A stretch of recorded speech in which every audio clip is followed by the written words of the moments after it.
Ako po si Wilma Tiangco, dito po sa bansang Jeddah, Saudi Arabia, kaagapay ng serbisyong OFW. Serbisyong OFW.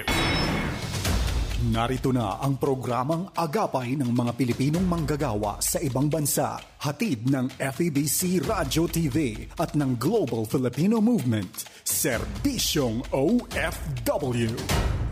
Ang programang ito ay napapakinggan sa 1143 DZMR Santiago, Isabela, 1116 DXAS Zamboanga, 1233 DYVS Bacolod, Pinoy Connection, FEBC Radio TV YouTube channel, Signal Cable Channel 185 sa pakikipagtulungan ng GCTV at sa inyong himpilang 702 DZAS FEBC Radio TV, agapay ng sambayanan. Mga kaagapay, araw na ngayon ng Martes, Martes Santo, April 4, 2023 at bumabati po tayo sa ating mga kababayang nasa iba't ibang bansa, maging yung mga pauwi, lalong-lalo na sa Pilipinas at mga magbabakasyon sa kanilang mga probinsya. Ingat po kayo at magbaon po kayo ng tubig, napakainit po sa panahon ngayon. Kailangan pong ready tayo at naway ingatan kayo ng Panginoon sa inyong pagbibiyahe. Ito pong programang Serbisyong OFW ay sa pagtataguyod po ng Global Filipino Movement para po sa mga napapanahong impormasyon, makabuluhang pagpapayo para sa ating mga overseas Filipino workers, kasama siyempre ang kanilang pinakamamahal na tunay na pamilya. Yon, dagdagan natin yon. Tunay na pamilya, no? So, dahil mahirap din yung mahal baka marami naman yung minamahal, mahirap. So, magandang araw po. Ito po si Pastor Joe ng Serbisyong OFW. Samahan niyo po kami isang oras dito sa makabuluhang talakayan, kasama siyempre ang ating mga kapartner. Yan, Pastor Rene Bunsoy. Magandang umaga sa iyo, partner. At magandang umaga mga kaagapay. Napapanood nyo rin po itong programang Serbisyong OFW dito po sa Facebook page ng The Global Filipino Movement Foundation Incorporated. Dito po kami sa Ortigas Avenue, katabing-katabi ng Department of Migrant Workers. At katulad nga nasabi, abay, pwede nyo rin pong mapanood dito kasabay ng 702 DZAS at makikita nyo rin po later on sa YouTube pagka po hindi nyo na panood nitong oras na ito, abay mapapanood nyo rin po yan maya-maya after the broadcast kasi nga po gusto namin ay makikita nyo po at mapapanood itong programang ito, kaya patuloy po kaming lumalambing sa inyo. Kayo naman po ay makinig, ipasa ito, i-share sa inyong mga kaibigan, sa mga kamag-anak ng mga OFWs, kahit po sila'y nasa ibang bansa. Pwede po nila itong mapanood. Siyempre, kasama lang natin ngayong umaga ang ating batikang tagapagtanggol ng ating mga OFWs at kanilang pinakamamahal na pamilya. Walang iba po, kundi si Attorney Pastorni Kaloy Cao Jr. Good morning po. Habang nakabakasyon yan, partner. Habang nakabakasyon. Nangin-istorbo tayo. Magandang umaga po, Atty. Magandang umaga po, Pastor Joe. At magandang umaga, Pastor Rene. At sa lahat ng ating mga taga-subaybay, taga-panood, taga-pakinig, at mga kaagapay. Pasensya po kayo, hindi kagandahan ng internet connection dito. Pero siyempre po, ano man ang kalagayan ng internet connection natin, maglilingkod pa rin tayo sa ating mga OFWs and their respective entire families and households. Hindi ko ma-figure out kanina, Pastor Joe, parang may hataw kagad yung pambungad kanina. Pero suwabing-suwabi pa rin at powerfully anointed pa rin. Ano po ang program opening na yan? At yung lambing naman po, constant po yan. Hindi nagbabago ang timpla po niyan. At maraming salamat, bagay na bagay po yan kay Pastor Rene Bunsoy. Ako naman po, kahit nasa bakasyon po sa Nasugbu, Batangas, hindi ko nasasabihin yung lugar, baka maging advertisement pa dating, ay siyempre po, may roll call pa rin tayo. At siyempre po, ating mga kababayang Pinoy at Pinay may presensya sa 222 na mga bansa. 195 po ang mga bansa, At ang iba dyan ay territories, 222 po yan, may presensya ang ating mga kababayang Pinoy at Pinay. At dito rin po sa ating pinakamamahal na bansang Pilipinas, Luzon, Visayas at Mindanao, 7,641. Na mga isla po tayo, 17 regions, 81 provinces. Kasama na po ang napakagandang lugar na ito. Dito po sa Nasugbu, Batangas. Praise the Lord for our beautiful country, our beloved Philippines. Ano po? 1,489 na mga municipalities, 145 na mga lungsod, at 42,046 na mga barangays. Siyempre po, diyan nakaabang po, nakakalat ang ating mga taga-subaybay, taga-panood, taga-pakinig at mga kaagapay. Paso, Joe. Paso rin Maraming salamat. Maraming salamat po, Attorney Kao, at enjoy po kayo dyan habang naglilingkod po tayo. At tuloy-tuloy po ang ating pagbibigay ng mga impormasyon. By the way, napakahalaga na ating pag-uusapan, partner, ngayon, yung maritime status ng ating bansa. Yun ang ating i-discuss mamaya. Plus, siyempre, kung kayo po nag-aabang din tungkol yung mga seaman, yung mga seaman na hindi kayo makasampa, ay mamaya pakinggan po natin ang update ng DMW regarding this matter. No? Pangalawa, mayroon din tayong guest mula sa Bicol Region, ang Region 5, dahil pinangako natin, partner, last week yan, na ano nga ba, kumusta nga ba kasi binisita na natin ang 3, 4, pang 5. So ito yung tatlong mga region na kailangan malaman talaga na naghihintay kayo ng update tungkol doon sa HASC, Humanitarian Aid for Saudi claimants. Mamaya ba, po ang guest po natin, director mismo ng Region 5. Ayan. Pero bago tayo magpatuloy, partner, darako muna tayo sa salita ng Diyos na ating pong pagbubulay-bulayan. Tamang-tama ngayon kasi Semana Santa, Holy Week kung tawagin po natin. Nais kong ibahagi po sa atin, ano nga ba ang mindset natin, lalo na sa panahon ngayon na magbabakasyon po tayo, partner. Attorney Kao, ang nagbabakasyon ng mga kababayan natin, ay baka naman yung Holy Week na ito ay maging vacation week. Diba? Baka naman ang Holy Week na ito ay maging anong tawag yan? Reunion week. Sana po naman, bigyan nyo ng puwang. Ano po? Ang pagkakataon ng magkapagbulay-bulay tungkol sa sarili, kung ano tayo, ang standing natin sa Diyos. Kung tayo interesado sa mga standing natin sa kapwa, abay dapat yung standing natin sa Diyos. There's a verse in Philippians chapter 2, ang verse 5, ang sabi po rito, 2:5 ng Philippians. Let this mind be in you, which was also in Christ Jesus, who being in the form of God, though it not robbery to equal with God, but he made himself of no reputation and took upon him the form of a servant and was made in the likeness of man. Yung cross of Calvary ay simbolo talaga ng pagkatao ng Panginoong Hesukristo na talagang ready para isalba ang sandaigdigan. Alam natin na siya'y Diyos na nagkatawang tao. Pero ang sabi roon, nilimitahan niya ang kanyang sarili at nag-anyong Diyos, nag-anyong tao, upang ialay sapagkat hindi naman pwedeng mamatay ang Diyos. Ang siya'y nagkatawang tao para isakripisyo ang kanyang sarili, para iligtas ang tao. Ang mensahe diyan ay tungkol sa kababaan. Sa panahon na tayo ay nabubuhay, kalakasan, kayamanan, karangyaan na tinatamasa natin, kundi naman kaya maging kahirapan. Ang lahat ng yan ay mamimili tayo kung anong attitude o ang ating iuugali sa panahon na tayo ay dumadaan sa ganyan. Marami ding mga nasa panahon ng paghihirap na hindi nagpapakababa din. May mga matataas pa rin. Lalo na kapag may mga kaya. Ang salitang cross of Calvary is a message of humility.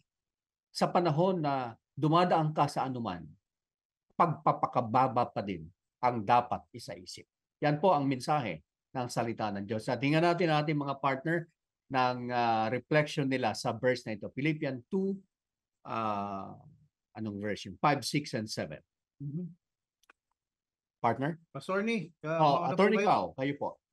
Well, ang aking pong dagdag dyan, nabanggit niyo rin lamang, medyo pakiramdam ko, mahagip ako nung hataw kanina ni Pastor Joe Biasong na baka naman ang Holy Week, vacationing week ang mangyari. Ano? Nakabakasyon nga po kami ngayon dito sa Sugbo, Batangas. Pero alam po ninyo, kahapon, Paso Joe, hindi po ba? Pinadala ko po sa inyo, nagtrabaho po ako rito. Pinadala ko po sa inyo yung, kasi po nag-appeal pa yung kalaban ng ating OFW na binigyan ng victory, binigyan ng panalo ng ating Panginoon. Klaro-klaro naman na talaga naman dapat siya ay entitled sa monetary award. Nag-appeal pa po yung local agency rito. And then siyempre kinakailangan pong sagutin natin, kinakailangan ma-file kahapon. Kaya po, hindi po, sabi nga ng aking mga family members dito, tatay, ano po ba yan? Ano po ba yan? Bakit po kayo nagtatrabaho? Nakabakasyon po tayo. Kako anak, kapag pangangailangan ng ating mga kababayang OFWs, walang bakasyon kay Pastor Job Biasong, walang bakasyon kay Pastor Rene Bonso, kako nga walang bakasyon sa akin. Salamat po, Pastor Joe. Kayo po ay siyang pumirma na, at hopefully, ma-file. Dapat kahapon niya na-file yun, pero yahabol daw niya ngayong umaga. Yun po ang ating paglilingkod. Bakit natin ginagawa yan? Kasi po, sabi nga po ng ating Panginoon sa kanyang salita, Philippians, bubuin na po natin, bubuin na natin, Pastor Joe.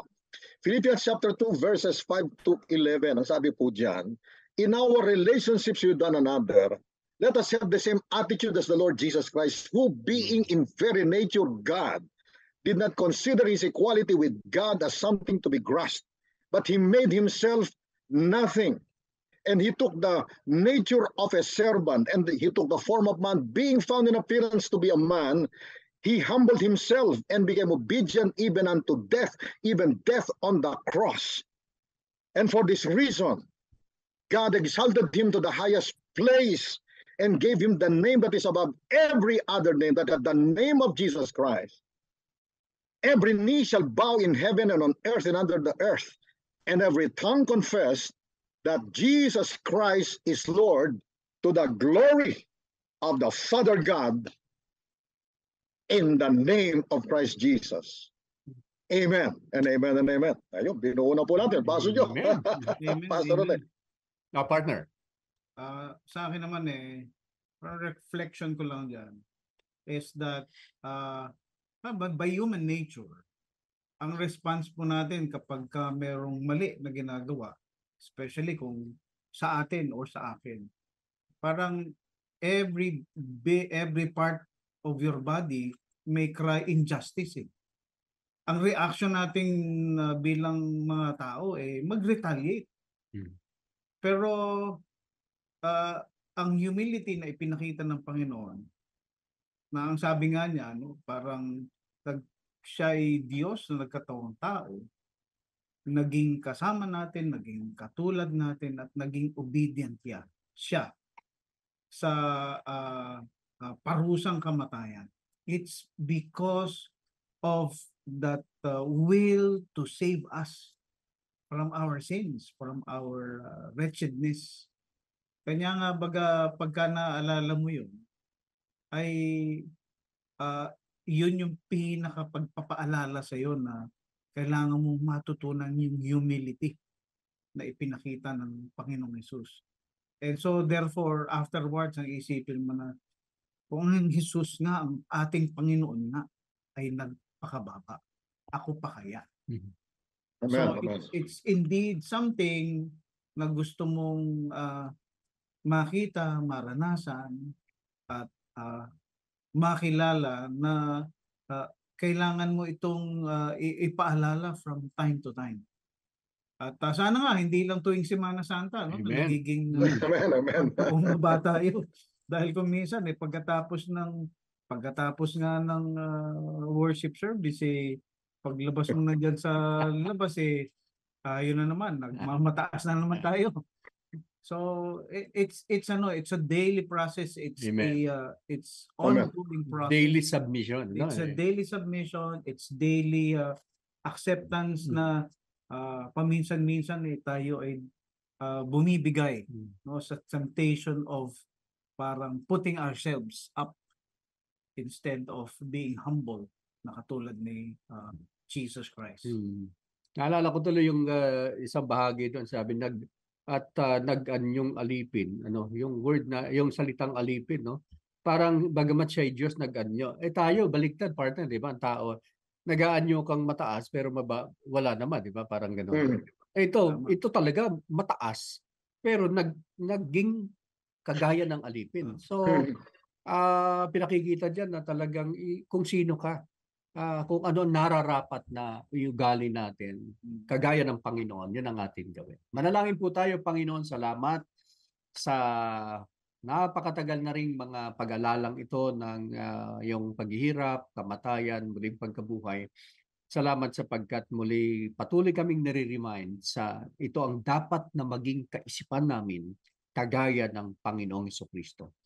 Tulungan niyo kami lagi, Panginoong, magpakababa. Kahit kami mataas ang katatayuan, dapat mababa pa rin kami sapagkat walang tataas sa iyong pangalan at ang kababaan ay ang pagtataas naman ng tao. Ito po ang aming dalangin sa pangalan ni Jesus. Amen at amen. Amen. Amen. Okay, partner, siguro batiin muna natin, baka may mga nakamonitor sa ating programa. Binabati ko lang po yung aking may bahay ngayon na si Mrs. Banji Biaso, ang aking sweetheart, at yung aming apo na nandyan sa Kalawan. Susunduin ka namin mamaya. Mamayang after ng trabaho. Okay, so hintayin mo kami hintayin mo kami diyan sa Kalawan, Laguna. Yan, partner, kayo. Siyempre binabati ko din yung aking mga mahal sa buhay. Siyempre nauna na ang aking misis na si Mrs. Angelica Espino Bunsoy. Nandiyan po siya sa Spirit of Joy School pero wala na po silang pasok sa mga susunod na araw. Nabati ko rin siyempre ang aking mga kaibigan dyan sa Batangas City, si Benson at saka si Madoy Camacho dyan sa Batangas. Siyempre, sama ko na rin ang aking mga ninong at ninang na si Ninong, actually, ninong ko na siya pero kumpare ko din siya. Kaya ang tawag ko sa kanya ay paring ninong. Paring ninong, Ringo, at si Ninang Karibaha at si Ninang Eli Fahikulay, lahat yan mga taga Batangas City. Kumusta na po kayo? At syempre gusto po namin ay makita na kayo ay hindi lang mag-enjoy during this week, hopefully kayo rin po ay sabi nga ni Pastor Joe ay magbulay-bulay din. Ayan. Okay, so Attorney Cao, mayroon po kayong babatiin. Babatiin po muli, nasa Batangas na rin lang ako. Yung po aking pamangkin, si Attorney Roelito, Attorney Roel Cao Garcia, ang may bahay na si Vanessa, Mayo Garcia, at sa Batangas City po sila. Sila po ay ang angkan ng yumaong former Governor Vicente Mayo ng Batangas Province. Dagdag ko na rin yung kanilang dalawang anak na si Gabriela Marta at saka po si Diego Gaston.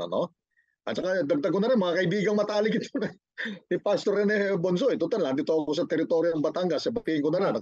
Mga kaibigan po niyo ito si Attorney Joel Mayo, Brad ko po sa Sigma Rho Fraternity, sa College of Law ng UP, at si Attorney Vic Mayo Jr., at saka po si Attorney Bernard Mayo, at ang kanilang buong pamilya at sambahayan. Ayan. Pastor Joe, Pastor Rene. Ayan, si Attorney Vic, very good friend, Bernard, at si siyempre huwag kakalimutan si Lloyd Mayo. Yan ay mga nangunguna diyan po sa University of Batangas, Chairman University of Batangas, si Attorney Vic Mayo. At siyempre babatiin ko na rin si Ninong Perez. Ninong po namin, former Congressman, Secretary of Justice, si Perez. Opo. Ayan, okay. Maraming salamat. Idagdag ko na rin sa Baliwag, Bulacan naman po ito. Ang aming bayaw na si Kuyang Bani, Jose Garcia, at saka po ang kanyang may bahay na aming panganay na kapatid si ating Seni, Arsenia Cao Garcia. At saka ko na caregiver na si Maymay. Happy and blessed watching and listening sa inyo. Tsak na nanonood sa single Amen. cable, Channel 185 ngayon. Yes, Pastor Joe. At sa lahat, syempre, ng mga nanonood ngayon, na saan man kayong panig ng mundo, kami po ay aming binabati, lalo na yung mga pabakasyon. Ano? Yung aking hipag, Corazon Abogado, pabakasyon ngayong Friday. Kaya ingat po yung mga OFW na nagbibiyahe. Pakisecure po yung mga gamit ninyo at saka sa immigration. Yung pakicheck yung mga requirements sa immigration dahil may mga bagong patakarang pinairal. Ayan. Ay, isingin ko na rin kasi naka-pre-recorded yung ating ibang mga... Sure. Go ahead po.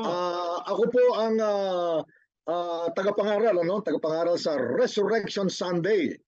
Ito po darating na April 9, alas 5 po ng madaling araw doon sa may quadrangle sa may Santa Lucia East Grand Mall. Ito po ay hosted ng Good News of Life Global Methodist Church sa panguna po ni Pastor Fernando Nanding Jose at ang kanyang may bahay na si Doktora Rodora Jose. Yan po, magkita-kita po tayo doon madaling araw, alas 5. Doon po sa Quadrangle, doon sa Santa Lucia Grand Mall. Sige po.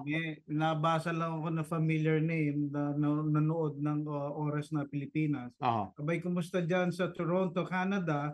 Si Joseph and Jenny Paharilyaga and the whole Paharilyaga brood. Kumusta kayo dyan? Abay, hindi ko na nalaman na nandiyan dyan na pala kayo.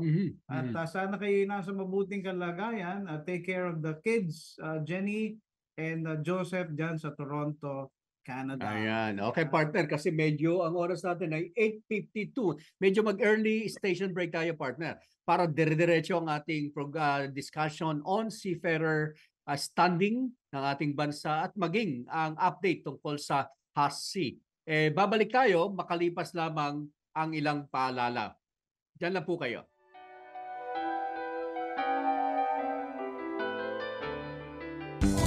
Serbisyong OFW. Hi, ako si Gayla Gadia, Station Manager ng Up 987 DYFR-FM Life Changing. Samahan niyo kami sa 75th anniversary ng FEBC.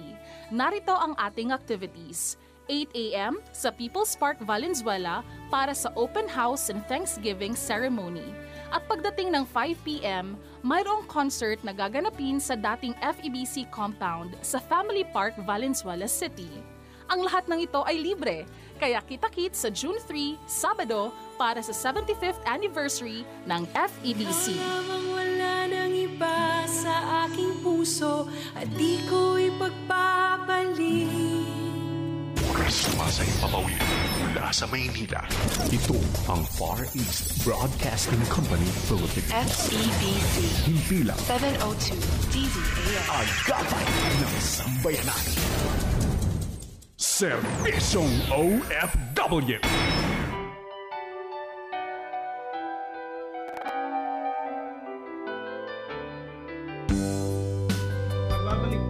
Serbisyong OFW ngayong araw ng Martes, April 4, 2023. Kasama nyo pa rin ang ating pong mga kasama, si Pastor Joe Biasong at si Pastor ni dyan po sa Nasugbu, Batangas. Partner, ano bang pag-uusapan natin? Alam mo partner, magkasunod itong press conference na dinadaos ng BMW tuloy-tuloy dahil sila ngayon ay nasa Brussels, Belgium, no? At tungkol ito sa standing ng ating bansa tungkol sa EMSA, yung standard na pinaiiral ng European countries para sa pagkuha ng mga seafarer, partner. Ikaw ang nakadalo kahapon, ako nung nakaraang Saturday. Ano ba ang update kahapon? Kasi na-discuss na namin ni Attorney Cao yung nung Monday. Ano ba yung kahapon ang update dito? Well, I believe nung nagsisimula at nakikinig ako, ay it's just parang an update on several issues na involving ano nga ba yung kinakailangang baguhin o i-upgrade.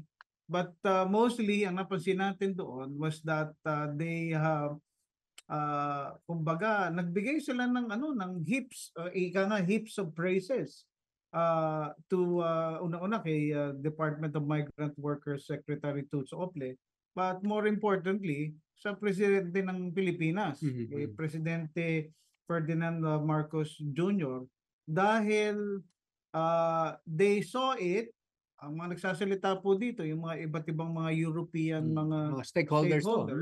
na he averted the crisis. Mhm. No, ang implikasyon kasi yung 50,000 na mga seafarers natin ay hindi makakapagtrabaho. Yan yung deployment every year. Yes. 50,000. Dahil hindi mabibigyan ng kumbaga deployment o hindi honor kasi yung kanilang certificate. I believe yun yung SC EMSA. yung EMSA sa EMSA, no? Hindi honors SCTW. SCTW. Yung Standards of Certification, Training and Watchkeeping. Correct. Because hindi nila i-recognize yun.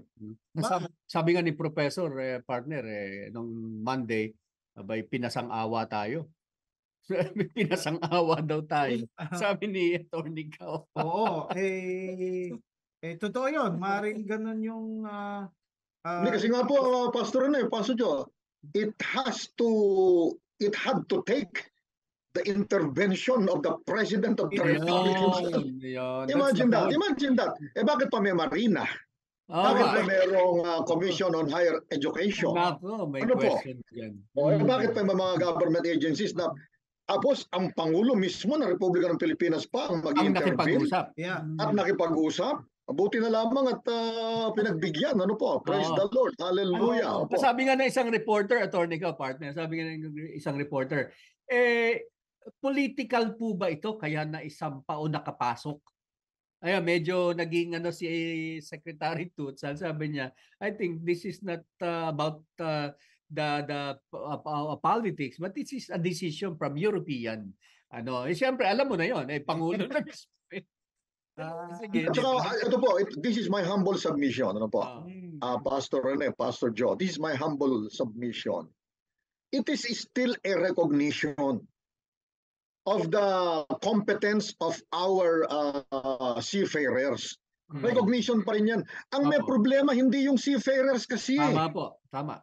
Ang may problema, yung mga government agencies na kinakailangan inaayos yung kanilang training, inaayos yung kanilang certification, inaayos yung kanilang watchkeeping. Tingnan po ninyo, it is a function of the government agencies and not a function of the competence of our seafarers. Kinikilala po yan practically 1/3 of the total number of seafarers all over the world. Mga Pilipino po yung mga seafarers kaya lang, hindi ayusin itong standardization na to. Correct. Certification, training and watchkeeping, puro kanila po yan, government agency. Ngayon po, pinagbigyan ba ang ating Pangulo? Yes, bakit? Kasi recognition pa rin yan. Tama po. Ang galing at husay ng ating mga... Sa OFW, nakapokus doon sa galing. Kaya lang yung sistema ang gamit, like yes, exactly. Curriculum. Exactly. Nako ito yung significant kahapon, Pastor. Opo. Ito yung significant kahapon. Mismong yung ating mga international stakeholders ang nagsasabi. Ang mangyayari po kasi kapag hindi kinilala yung certification, yung ating mga... Ano daw? Ang mangyayari ito, they will be forced to get seafarers of lower quality. Biruin mo, ang ganun kataas ang tingin nila sa mga seafarers.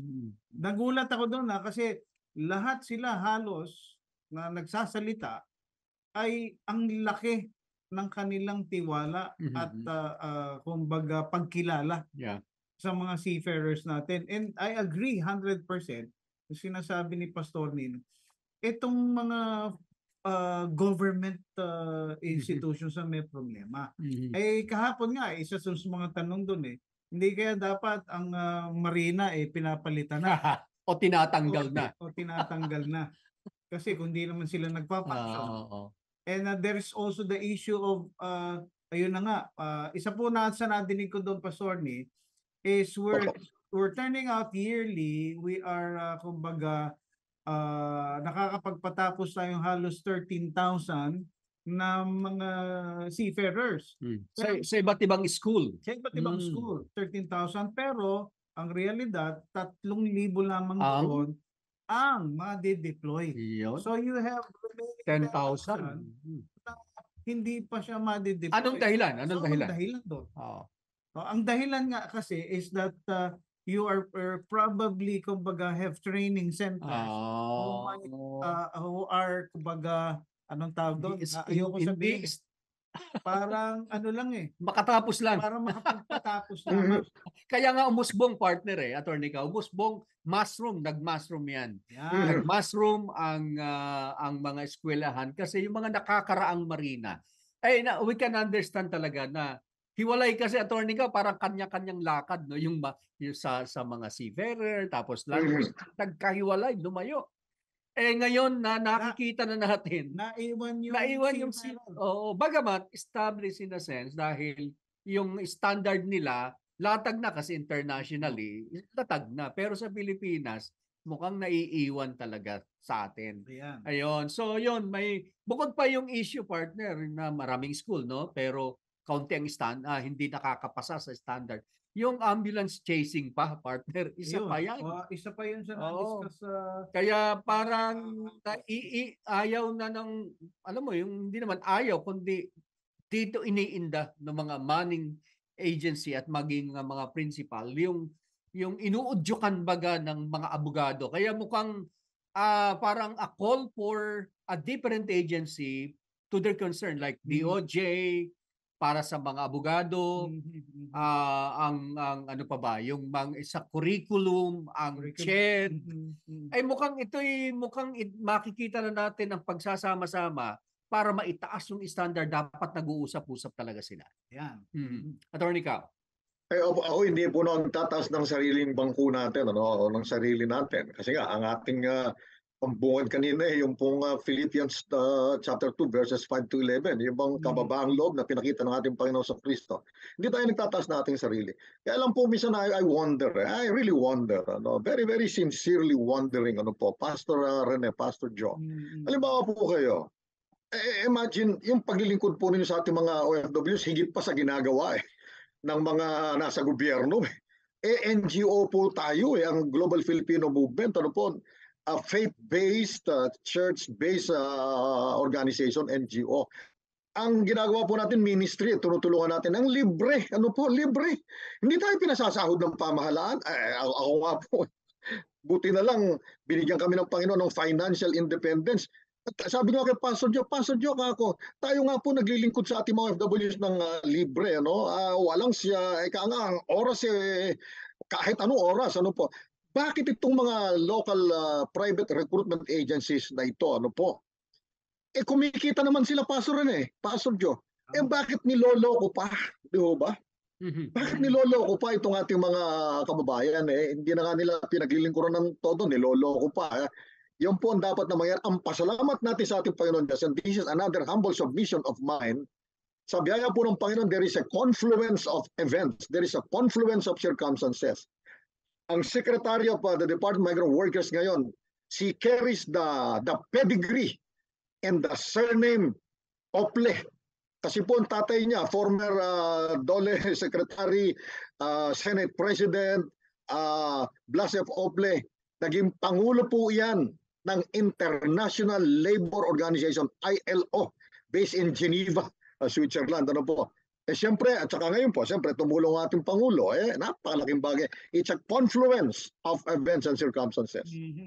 Opo, maraming salamat po, Pastor Joe, Pastor Rene. Nako, yan. So kaya ngayon lumalabas partner na yung malaking pag-asa na yung 50,000 partner ay higit pa na posible pang umakyat dahil sa pagkapasa na ito. At bagaman sabi ko nga may naiwan na 6 partner, nabanggit ba doon na yung 6 deficiencies? 6 deficiencies. Meron bang anong gagawin doon? Wala namang walang nabanggit.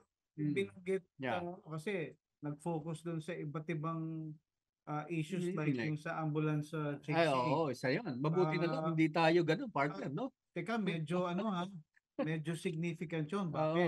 Kasi marami palang ambulance chasing dito. Mga abogado na hindi kasama yung ating abogado na bayan kasi pro bono action nun, umiiwas ngayon yung mga Ayun. employer sa mga Pinoy. Siyempre, kasi nako, Dahil doon. kakasuhan tayo diyan kahit Oo. parang ganun ang laging ano. Laging ganun ang sinasabi ng mga employer kaya naghahanap ng iba. Bagamat ayaw man nila, partner, dahil sa gagaling nga, may puso ang Pilipino pag nagtrabaho. Pero ang pain nila, yung nawawalan sila ng malaking halaga. Milyon ang pinag-uusapan, Because of partner. ambulance Ambulance chasing. Yan. Okay.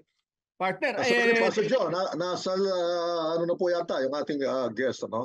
Opo, sige po. Aba. Ang ating pong inanyayahan ngayon, Attorney Kawa, partner, dahil sa nakita na natin yung mga announcement, Region 5 naman, ang ating OIC Regional Director ng Region 5 OWA, Director Jen Agualio. Magandang araw po, Director Jen. Magandang araw po Ayan. sa inyo po. Good Magandang morning. araw po. Masaya po kaming makasama ka namin. Alam mo, partner, nasa Manila siya. Wala siya sa Bicol ngayon. Oh. Oo. Ano pong meron na Director Jen dito sa Metro Manila at kayo po ay mukhang may mga activity ang national? Meron lang kaming home office consultation kahapon at meron nag-undergo ako ng interview para sa career path po. Opo. Nako, makikibalita lang kami, Director. Kasama ko po si Attorney Carlos Cao Jr., ang ating pong former POA administrator. Ano po? At Magandang umaga po, ma'am. Magandang umaga po. Magandang umaga po, Attorney Cao.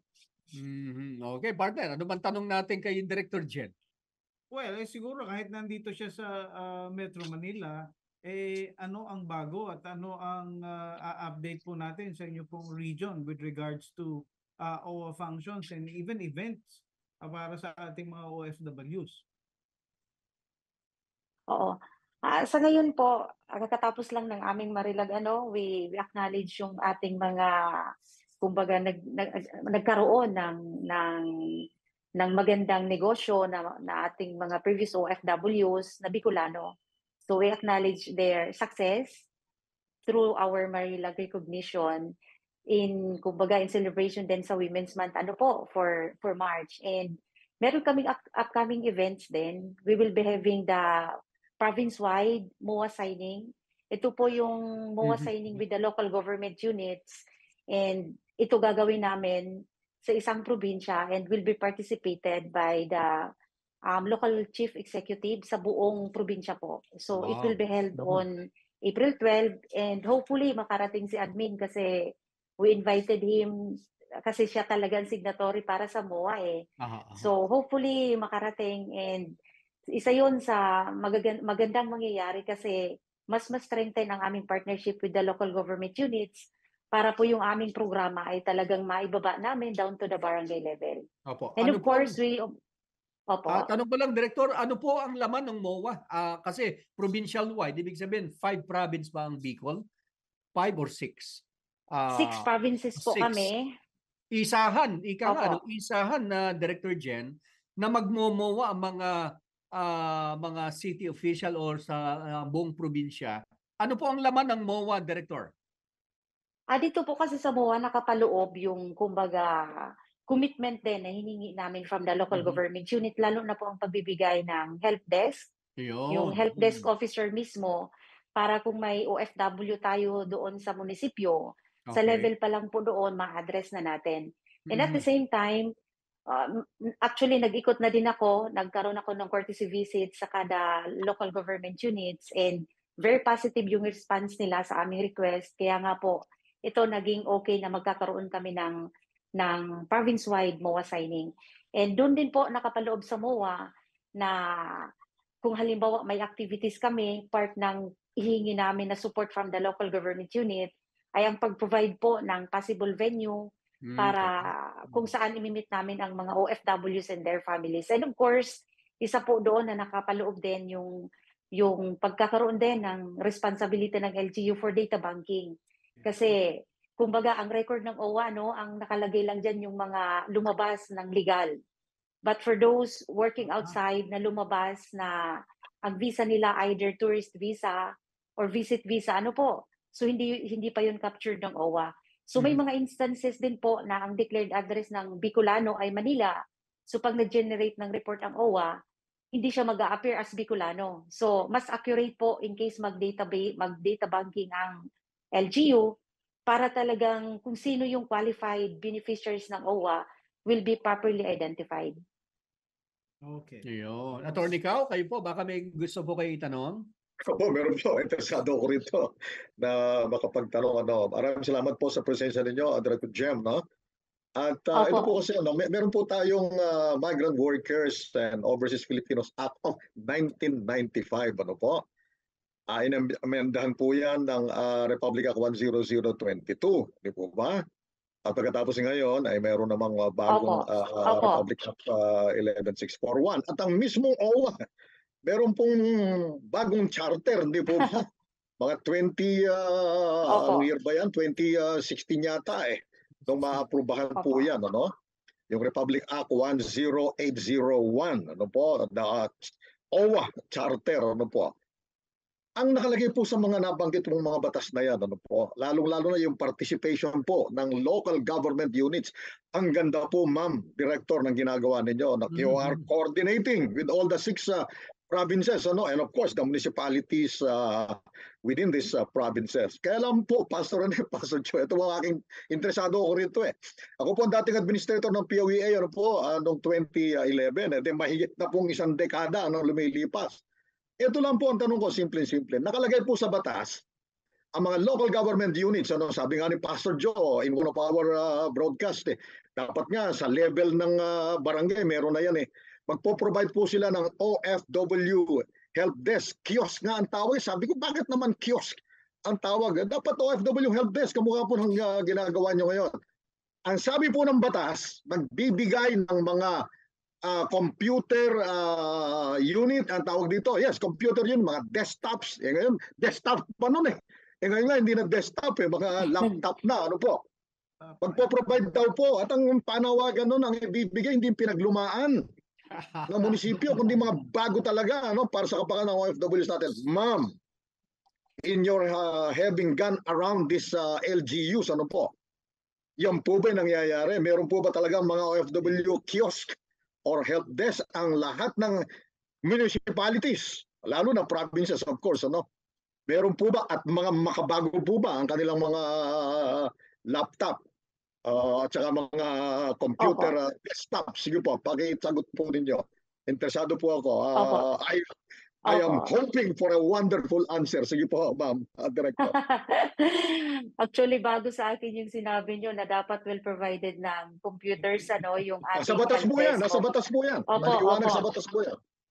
Opo. Pero yun nga, proud naman kami sa Bicol kasi sa pag-ikot ko, halos lahat po ng munisipyo na ikot ko na sa buong Bicol. I started as head of the office last year and nag-ikot ako towards the end of 2022 and first quarter of this year. And nakita ko po, halos lahat po ng LGU sa Bicol ay may help desk. And dati po, man siya ng ating mga PESO officers. Pero dahil nga po, lumapit ako at talagang naihagil ko sa mga local chief executives na mag-assign po kahit job order and we will capacitate them. And we are lucky enough kasi during nung visits ko po at may kasama akong mga ating leaders o FW leaders, some of them were hired automatically nung pag-visit ko. And they were designated as the help desk officer ng isang or yung nagkaila ng mga LGU po sa Bicol. And some of the mayors also nag-commit din na they will assign somebody, not just the PESO officer kasi alam naman natin ang PESO po, madaming functions. So para may focus to serve the clients, our clients specifically, the OFWs and their families, the mayor po really committed na magbigay. And sa Camarines Norte nga po, example, automatic pinapunta ko yung staff namin doon to train yung assigned ni mayor. So ilan pong munisipyo sa Cam Norte ang nabigyan na namin ng trainings yung specific focals, and some LGUs din in Camarines Sur, Albay and other provinces. So we are lucky enough kasi well cooperative po ang lahat ng mayor and talagang in full support sa aming inilapit na paghingi ng suporta kasi alam naman natin po konti lang po ang staff ng OWA sa Bicol. So we really need the support of the local government unit kasi hindi namin talaga kayang maibaba down to the barangay level without the support of the local government units. So we are blessed enough in Bicol region kasi functional po ang help desk. Maraming salamat po sa sagot na yan, Madam Director. Ano po? Kasi po naman talaga ang OWA. Kumbaga po ang OWA, yan ang redeeming, saving factor po. Kumbaga, saving grace sa ating pamahalaan. Ano, kasi mahusay po naman talaga ang OWA mula sa panahon ni OWA Administrator Hans Leo Kakdak. Ngayon, kay Administrator Arnel Ignacio. Marami po kami na-interview mga regional directors. Magaganda po ang kanilang mga ulat. Kaya mahiya naman sana po ano, ang mga LGU. Sa mga LGU, sa halip na nagpapatayan. Yung mga gobernador, yung mga congressmen, yung mga mayor, sa halip na magpatayan po sila. Ano, ano pinagkakaabalahan po nila, ang pagkaabalhan po nila, yung tumutulong sa ekonomiya ng ating bansa. Salamat po, Madam Director. You're doing very, very siguro well. Bago yung tanong ni partner, sabihin nyo, Director, kapag yung gobernador hindi nagbigay ng mga kagamitan, ipanawagan nyo dito, kami ang mananawagan. Partner, ikaw na. Sige. Actually, mga supportive po ang mayor at talagang well provided. So, hindi na pala dapat manawagan. Opo. May isa nga po kaming LGU na inassign ko na din yung isang focal namin na mag-iikot doon sa specific LGU thrice a month. May specific schedule na din siya to man the help to assist yung assigned help desk officer. At talagang nagbigay si Mayor sa amin sa OWA staff mismo, hindi lang sa help desk officer. Binigyan po kami ng desktop, printer at tables and chairs na talagang maayos. Sana lahat. So, maswerte po kami sa mga mayor sa aming lugar. Oo. Bless po kayo. Bless po kayo. Dadagdag ko din lang dahil nga yun din yung pinakaunang pumasok sa isip ko. Sabi ko, kung ito'y merong MOA, magkakaroon ng help desk. Sabi ko nga, I hope it really happens. Kasi nga, hindi katulad siguro sa inyong rehiyon, sa ibang lugar kasi, nagtataka pa sila na meron palang batas na ganyan. Na merong dapat may help desk o kiosk. Tanda ko yun dahil word na kiosk doon sa batas nagtataka pa sila at nagtatanong meron palang ganyang batas. Kaya binibigyan natin ng kopya pa no? Binibigyan namin ng kopya. Sa Global Filipino Movement, pino-point out mismo namin anong section ng batas, anong RA yan. Pino-point out namin sa kanila dahil hindi nga po nila alam. And again, number 2, ayun, nangyayari na nga. At sana nga, bigyan talaga kayo ng mga gamit katulad ng... At table, table na maayos. Table na maayos, laptop, printer. Dapat, non-negotiable. Tsaka yung help desk officer. Pati internet connection. Internet connection. Kasi hindi kayo makakakilos pag wala kayong internet connection. Opo. Isa na lang po. Opo, well provided po kami. Very good, very good. Director, yung tatanungin talaga namin is yung kumusta po kung dito sa inyo pong region, katulad ng Region 3 and Region 4A, kumusta po yung distribution ng HASC? Humanitarian aid. Okay, yung humanitarian assistance, Saudi claimants. Opo. Sa amin kasi hindi kagaya sa Region 3 tsaka sa Region 4 na sobrang dami.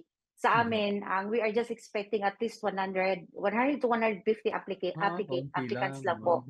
Opo. So as of today, ang receive applications na namin nasa 103 and may approve na po namin ng 40% and we are waiting for other requirements from other applicants. And yung pag-release kasi namin, unlike ata sa Manila, cash, sa amin, we were not allowed by our auditors. So we are releasing through checks po. So pinapadala namin ng cheque sa aming provincial offices. So we have provincial offices in 6 provinces.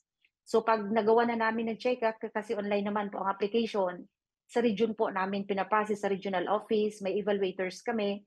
Then pag once approved, automatic prepared na po kami ng DV checks.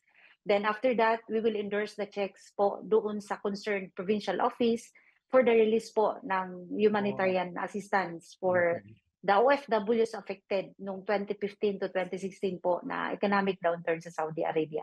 So kakaunti lang pala, Attorney Kao, no, partner, yung 100 plus lang. Siguro ang concern lang namin, Attorney, bakit po hindi pinayagan ng audit ninyo na bakit cheque? Ang problema natin diyan pag cheque, walang mga ID kasi bangko tiyak ang transaction. Hindi lahat may ID. Hindi kaya magka-problema po yung ating mga OFW kung ganun po, kung naka-cheque. Opo. Pag halimbawa naman po may problema yung cheque, pumipirma naman kami as signatory sa likod to vouch doon sa checks na pwede siyang i-encash. So, since konti lang kasi ang claimant namin at sabi naman ni auditor manageable, so talagang nag-agree na din kami in compliance din sa kanya kasi alam naman namin na hindi magkakaproblema ng ganoon. Okay. Nako, maraming salamat. In a sense, dahil nga kakaunti lang, manageable, at kilala nila. Yung mga OFW. Hindi lang naman ito yung first time na naka-receive ang Saudi claimants. Yung mga taong yun. The same person. Tama po ba, Director Jen? Walang mga dagdag doon sa mga nauna na nakakuha nitong FRAP at saka same list po ba ang ginagamit natin dyan? Opo. Okay. Same list siya pero may na-encounter na kaming dalawa na hindi nabigyan previously ng FRAP, yung financial relief assistance, kasi hindi niya pala alam. Naku. Pero per guidelines naman po sa FRAP, na-qualified pa din naman siya. So, hindi lang 10,000 na nakuha niya, meron pa siyang additional 10,000 for FRAP. Dalawa. Hindi. Ibig sabihin, allowed pa rin kunin yung FRAP. Hindi niya nakuha. Yung dati. Okay. Director, meron ho bang nabigyan doon sa mga parang nag-cash advance or in advance yung payment? Kasi sa Manila, may mga parang 50,000 na advanced payment ng DOLE na ginawa noon. Diyan ho ba sa Bicol meron? Actually, ang tawag doon natin yung sa Special Loan Financial Assistance din yun SFLAP. So, kumbaga parang in advance nga pero in a way of loan. Opo. So, ang nabigyan namin last nung time na mag-implement kami noon ay nasa 104 katao. So, we were able to release we will able to release 3,500,000 something. Ganun ang na-release namin that time. At 50,000 po ba, Director? 50,000, okay. Maximum po. Opo. May computation po kasi depende po yan sa unclaimed benefits sa Saudi So we have a table, we have a computation, but not to exceed 50,000. Not necessarily tig 50,000 individual. Hindi po. Hindi. Depende po. Depende sa amount. O kung mamaya, 45,000 lang yung claim nung OFW. Opo. Depende po, but not to exceed 50,000. Kumbaga, yun yung ceiling namin. Pero mataas partner. Attorney ka, ang taas ng kanilang na parang cash advance or loan. Kasi sa Metro Manila, kakaunti Pero nireport ng DOLE Secretary na marami nga daw. Kaya lang, hindi na nabanggit yung kung hindi ko na matandaan, hindi ko ma-recall kung ilan. Pero we're happy po doon sa report ninyo. Opo, sabi nga kanina, we are hoping for wonderful answers. Hindi po ako magtatanong, Madam Director, pakisuyo lang po akong pakitanggal muna. Saglit lang po yung inyong face mask. Para pag nagkita-kita po tayo, ayan. Okay po. We would like to commend you po, talaga pong kitang-kita po, dinig na dinig kung paano kayo talaga namang nagsusumikap, masipag po kayo. Pastor Joe, Pastor Rene, sa lahat na na-interview natin ng mga directors, regional directors ng OWA, ako personally, hindi pa ako na-disappoint. Puro po magaganda ang inyong mga ulat at pag-pray po natin na magtuloy-tuloy po yan. Hearing from PUE Administrator, Director Jen, talagang saludo ang serbisyong OFW po sa Region 5 at maraming salamat po sa inyong time. Okay, salamat din po sa oras. God bless po, Madam Director. God bless po. God bless sa inyo. Ayan, ako, partner. Opo, God bless din. So maraming salamat po sa mga nanood po sa ating programa. Medyo kinukulang ng tayo ng time. Napakinggan po natin ang Director ng Region 5, Director Jen Agualio. Siya po ang namamahala sa OWA Region. Kaya doon sa may mga concern sa OWA, may punta na po kayo sa opisina para doon sa HASC o yung humanitarian aid sa lahat ng kanilang mga service. Maraming salamat po. Abay, magpapaalam na tayo, mga partner. Closing prayer. Sige. Salamat po. sa natapos po naming programa at patuloy namin dalangin na ang aming mga OFW, saan man sila naroroon, ay magkaroon ng araw ng pagbubulay-bulay. Amen. Sila po, O Diyos, ay katagpuin mo sa lahat ng kanila pong mga pangailangan at lalong-lalo na sa inyong presensya. Amen. Ito po ang aming samot dalangin. Amen. Amen. Maraming salamat po sa inyong pagsama sa amin. Magpapaalam na po kami. Ito po si Pastor Joe Biason. Nagpapaalalang ingat po kayo sa inyong mga biyahe. At ito naman po si Pastor Rene Bunsoy. Ito naman po si Pastor ni Carlos Cuya Caloricao Jr. na nagde-declare na nanalangin pagpalain ng Panginoon Diyos ang ating mga OFWs. Siyempre po kasamang palagi sa dalangin ng kanilang pinakamamahal na buong pamilya at sambahayan.